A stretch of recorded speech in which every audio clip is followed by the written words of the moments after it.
Nag-wo-worry lang din ako kasi baka yung impact niya sa commitment ng players, like in the long run, knowing na may mga gantong klaseng trade.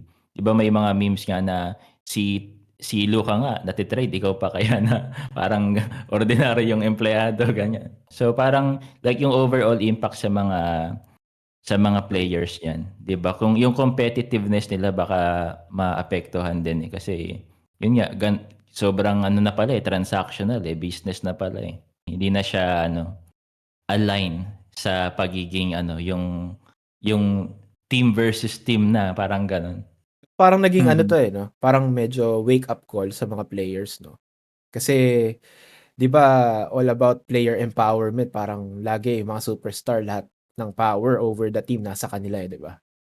Hmm. Recently, like si James Harden, si KD, tapos eto last time si Jimmy Butler nanghihingi ng trade, 'di ba? Kahit hindi pa tapos yung contract.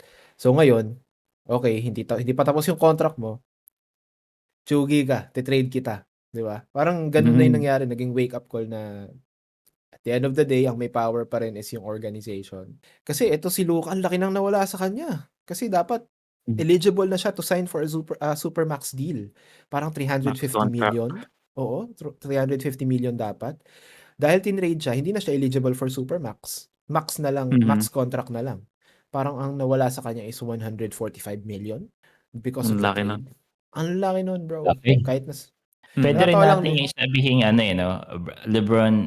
LeBron was right, like all along, 'di ba? Kasi siya ang embodiment ng ano, like, player empowerment. 'Pag sinabi mong mga trades, ganyan, yung freedom ng player na, 'di ba, mag-demand ng ganito, ng ganyan, 'di ba, si LeBron ang naiisip natin, 'no? Player movement, Mhm. Tas oo. so may gantong move naman sa ownership na hindi natin Mhm. nagustuhan. So parang ano nga 'no, LeBron is, like correct sa mga ginagawa niya.